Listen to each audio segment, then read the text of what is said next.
如果你喜欢日本刀，你一定听过很多很夸张的名刀传说。有的刀号称削铁如泥，有的刀说会自己吸血，有的刀甚至被讲成妖刀、魔刀、诅咒之刀。但在日本刀的世界里面，有一把刀的名号特别直接，也特别中二，甚至可以说是中二到顶点。它不是什么天下无双之刃，也不是什么皇室御用宝刀，它的名字更简单更暴力，叫做童子千安纲。什么意思？简单讲就是斩杀童子的刀。可是这里的童子不是小朋友，它指的是日本传说里非常有名的鬼王酒吞童子。所以你可以直接把童子千安纲理解成斩鬼之刀。这把刀的名声有多大？它是日本天下五剑之一，而且很多人把它看成天下五剑里最有杀气的一把，也是最有战斗感、最像传说兵器的一把。但今天这支影片我们不要只讲神话，因为如果只是说这把刀斩过鬼，那就太悬了。我们这个频道是讲冷兵器的，所以今天我们要问一个更实际的问题：童子千安纲作为一把刀，到底强在哪里？它为什么不是普通日本刀？它为什么不是后世武士腰上那种打刀？它的形制、弧度、长度和斩切逻辑，到底哪里撑得起斩鬼名刀这4个字？如果你也喜欢刀剑、甲胄和长柄武器这些冷兵器，记得先订阅频道，顺手打开小铃铛。这里不会只讲神话故事，我们会尽量把传说背后的武器逻辑讲清楚。好，我们开始。先讲童子千安纲最有名的传说。相传在平安时代的京都京城里，常常有人失踪，尤其是贵族家的女子。这件事情闹得很大，大家都说问题出在大江山。大江山上住着一个鬼王，叫做酒吞童子。这个酒吞童子不是路边跳出来吓人的小妖怪，他是鬼王。传说里他力大无穷，喜欢喝酒，会抓人也会吃人，身边还有一群鬼怪手下。对当时的京都贵族来说，这种故事其实很可怕，因为它代表的不是单纯的妖怪，而是京城之外那种失控、野蛮、无法理解的力量。后来朝廷派出源赖光去讨伐酒吞童子。源赖光在日本武士传说里非常重要，他身边还有著名的赖光寺天王。这几个人就有点像斩妖除魔小队，但有意思的是，他们不是直接冲进鬼王老巢硬打，他们乔装成修行者混进大江山，然后用神酒把酒吞童子灌醉。等酒吞童子醉倒之后，源赖光拔出太刀，一刀斩下鬼王的头。从此这把刀就被称为童子切。听起来很爽，对不对？但这里重点来了，我们不要只被斩鬼2个字带着跑，真正值得看的是为什么这个传说要绑在这把刀上。如果传说里源赖光拿的是小短刀，气势就不对；如果他拿的是后世武士腰间常见的打刀，时代感也不对。要撑起斩杀鬼王的画面，最合适的是平安时代长刃太刀，也就是童子千安纲这种刀。很多人一听日本刀，脑中浮现的画面大概都是武士腰上插着2把刀，手按刀柄，一言不合就拔刀斩，那个叫打刀。或者你也可以把它理解成后期武士常用的刀型。但童子千安纲不是打刀，它是太刀，这点非常重要。太刀比我们印象中的武士刀更早，刀身更长，弯曲也更明显，佩戴方式也不同。打刀一般是刀刃向上插在腰带里，方便拔刀；太刀通常是刀刃向下悬挂，跟骑马武士的战场环境有关。所以童子千安纲的气质不是江户时代街头决斗的感觉，不是2个武士站在小巷口互瞪，然后下一秒聚合拔刀，它更像平安时代镰仓以前那种贵族武士战场上的长刃兵器。你可以想象一下，马匹在奔跑，武士在马背上，借着马速和身体转动，用一把有弧度的长刃太刀斩出去。这种杀伤逻辑跟短距离拔刀完全不一样。太刀的重点不是越重越好，也不是拿起来像斧头一样狂砍，它真正可怕的地方是把速度、弧线和刀刃结合在一起。日本刀的弧度绝对不只是为了好看，弯曲的刀身在斩击时会让刀刃和目标接触的瞬间形成一种比较自然的拉切效果。讲白一点，它不是像铁棍那样硬砸下去，它是顺着弧线把力量变成切割。你可以把它想成这样，直刀比较像是劈进去，弯刀更强调切过去。当然这不是说直刀不好，每种武器都有自己的使用环境，但对太刀这种长刃弯刀来说，最迷人的地方就在于它可以在挥砍动作里把速度和刀身弧线变成连续切割，这也是为什么日本刀文化里很重视斩位，也就是一把刀切起来到底顺不顺、利不利、干不干净。童子切安纲的刀长大约80公分左右，这个长度放在太刀里面是很有存在感的。它不是小刀，不是贴身格斗用的小兵器，也不是在房间里挥一挥就好看的装饰刀，它是一把长刃太刀。这代表什么？代表它强调的是斩击距离，长一点的刀身让使用者可以在更远的距离发动切割，弯曲的刀身让斩击更顺。如果再加上马术或身体转动，那一刀出去的威力就不是普通短兵器可以比的。所以你会发现，斩鬼这个传说虽然是神话，但它跟太刀的形制其实很搭。鬼王是什么？在传说里，酒吞童子体型巨大，力量恐怖，皮肉坚韧，是一种被妖魔化的超自然敌人。那你要用什么武器去斩它？短刀不够有气势，一般打刀时代感不对，长刃太刀刚好，它够古老，够长，够有弧度，也够有一种斩首的想象力。所以童子切安纲这个故事真正厉害的地方，不只是刀斩了鬼，而是这把刀本身的样子就让人愿意相信，它真的像一把可以斩鬼的刀。接下来我们讲刀匠。童子切安纲的安纲不是一个随便加上去的名字，安纲是刀工名，一般认为安纲是伯须国的古刀民工。伯须国大概在今天日本鸟取县一带。这里有一个很重要的观念，童子切安纲之所以能成为顶级名刀，不只是因为它有传说。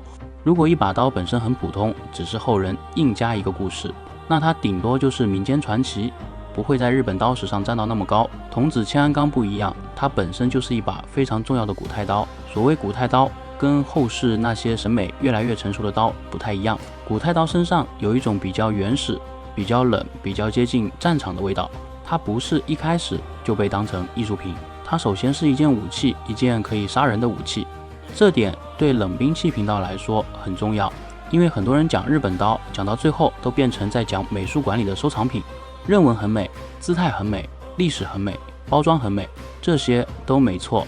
但对我们这种喜欢冷兵器的人来说，最想知道的还是它当年到底为什么有用，它挥起来是什么逻辑，它杀伤力来自哪里，它为什么能在那个时代被重视。童子切安纲就是很适合从这个角度去看，它不是那种华丽到像装饰品的刀，它给人的感觉是先是兵器，然后才是名物，先有斩击能力，然后才有神话光环。你想想看，一把刀要成为名刀其实很难，不是钢材好就可以，不是砍过人就可以，也不是有故事就可以。真正顶级的名刀通常要同时满足很多条件，刀匠要有地位，刀身要有水准，年代要够早，传承要够清楚，故事要够强，最好还要被大人物收藏过。童子切安纲几乎全部都有。它有安纲这个名字，它是平安时代的古太刀，它有斩杀酒吞童子的传说，又被列入天下五剑，所以它不是单靠一个鬼故事撑起来的，是刀本身够强，再加上传说够猛，两个叠在一起，才变成日本刀里面最有杀气的名字之一。接下来我们把它放到天下五剑里面看。日本天下五剑一般说的是童子切安纲、鬼丸国纲、三日月宗近、大典太光氏、树珠丸横次。这5把刀每一把都很有名，但气质其实不一样。三日月宗近，很多人会觉得它是最美的，名字就很漂亮，三日月像一轮新月，它代表的是日本刀非常优雅、非常审美化的一面。树珠丸横次带有宗教感，大典太光氏跟家族传承和名门收藏有关，鬼丸国纲也有斩鬼意味。可是童子切安纲的特色最直接，它不绕，它就是斩鬼，而且它斩的是鬼王酒吞童子。如果说三日月宗近是美的代表，那童子切安纲就是杀气的代表。他的名声不是靠优雅撑起来的，他的名声是靠一个动作撑起来的，斩首，而且还不是斩普通人，是斩鬼王。这对冷兵器观众来说其实非常有吸引力，因为一把刀最核心的想象本来就是能不能一刀解决问题。童子切安纲的传说就是把这种想象推到极致，不只是解决敌人，是解决鬼。这也是为什么他的故事比很多名刀更容易出圈。一般观众不一定懂刀匠，也不一定懂刃纹，更不一定分得清太刀、大刀、斜插、小太刀。但你只要说这把刀传说砍下过鬼王的头，大家马上懂，这就是好故事。但我们再往下挖，就会发现这个故事不是乱贴上去的。童子千安纲的形制真的很适合这个故事，为什么？因为太刀本身就很适合一击斩杀的想象，尤其是斩首。斩首需要几个条件：第一，刀刃要够锋利；第二，刀身要够长；第三，挥砍路径要够顺；第四，刀身结构不能太脆；第五，使用者要能把身体力量完整带进去。太刀的弧度和长度刚好服务这个动作，它不是用来戳来戳去的，它不是主打防守反击的小型刀具，它最有画面感的就是一个流畅的大斩击。在传说里，酒吞童子是被灌醉之后斩首，这个设定其实也很有意思，因为这不是双方你来我往打十几回合，不是像电影一样两个高手打到天崩地裂，它更像是一次蓄势已久的决定性斩击。源赖光等到机会拔出太刀，一刀落下，鬼王受首。你看，这就很适合太刀一刀定生死。这种叙事对名刀来说太重要了，因为名刀传说最怕拖泥带水。如果一把刀砍了20下才砍死对手，听起来就没那么神。名刀一定要是刀光一闪，胜负已分。童子千安纲的传说就是这种叙事，他把太刀的斩击能力神话化了。现实中，它是一把优秀的古太刀，传说里它就变成能斩下鬼王头颅的神兵。这其实是很多冷兵器传说共同的逻辑。中国有宝剑斩妖，欧洲有骑士圣剑斩龙，日本有太刀斩鬼。你会发现，人类对冷兵器的想象很像。当一把武器被认为足够强，人们就不满足于说它能杀人，因为杀人还不够神，要更猛，所以它要能斩妖、斩鬼、斩龙、斩魔。这其实不是在讲妖怪本身，而是在把武器的力量推到超越人类的层级。童子千安纲的斩鬼传说其实是在告诉你，这不是普通刀，这是一把能处理人类武器本来不该处理的敌人的刀。这种想象对冷兵器迷来说就很有意思，因为我们明知道鬼王是传说，但我们仍然想知道，如果一把刀被讲成能斩鬼，那它现实中的性能和外形到底有什么底气？童子千安纲的底气就是他的古太刀身份，它够早，它够长，它够有弧度，他的刀匠够有名，他的传说够凶，而且他不是后世才被硬炒作出来的普通刀，他在日本刀文化里本来就站在很高的位置。所以你可以不相信鬼，但你很难否认童子千安纲确实是一把很适合被神话化的刀。这里我想讲一个观点，很多人迷恋日本刀会一直讲削铁如泥，但老实说这种说法不太准确，也很容易把日本刀讲悬。真正值得欣赏的不是它能不能乱砍铁块，而是它在自己的使用场景里把切割这件事做得非常极致。日本刀不是万能武器，它不是拿来劈盔甲就一定赢，它也不是碰到任何武器都无敌，它的强项是在合适的角度、速度和目标上完成非常干净的斩切。童子千安纲作为太刀，更应该从这个角度看，它不是拿来跟欧洲长剑比谁比较神，也不是拿来跟中国苗刀、大刀、环手刀硬牌座次。不同武器有不同战场，不同时代有不同需求，但在日本刀自己的脉络里，童子千安纲确实非常特殊，因为它身上同时有两种东西，一种是兵器感，一种是神话感。很多刀有兵器感，但故事不够；很多刀有故事，但刀本身地位不够。童子千安纲刚好两个都有，它既像真的能在战场上使用的古太刀，又像传说里能斩鬼的神兵。这种双重气质才是它最迷人的地方。如果你只是把它当成一把古董，它就少了一点杀气；如果你只是把它当成神话道具，它又少了一点冷兵器的真实感。但当你把两者合在一起看，你就会发现童子千安纲最强的地方就是它站在真实和传说的交界上。你知道它是一把真刀，你也知道斩鬼故事可能是神话，可是当这两件事绑在一起的时候，它就变得非常有魅力。这也是名刀跟普通刀最大的差别。普通刀只是工具，好刀是技术，名刀是历史，而童子千安纲这种级别的刀是技术、历史、传说全部叠在一起，最后变成一个符号。它代表的不是我很漂亮，也不是我很贵，而是我曾经斩过鬼王。你说这个名号夸不夸张？当然夸张。但它好不好记？非常好记，而且它很符合冷兵器观众的胃口。因为我们看冷兵器不只是看尺寸、重量、钢材、刃纹，我们也在看一件武器背后的想象力。一把刀为什么让人害怕？一把剑为什么让人崇拜？一件武器为什么几百年后还有人拿出来讲？答案往往不只是性能，而是性能加故事。童子千安钢就是最典型的例子。如果你只看性能，它是一把顶级古太刀；如果你只看故事，它是一把斩鬼名刀。但如果你把两者合在一起，它就变成日本刀里最有杀气的传说兵器之一。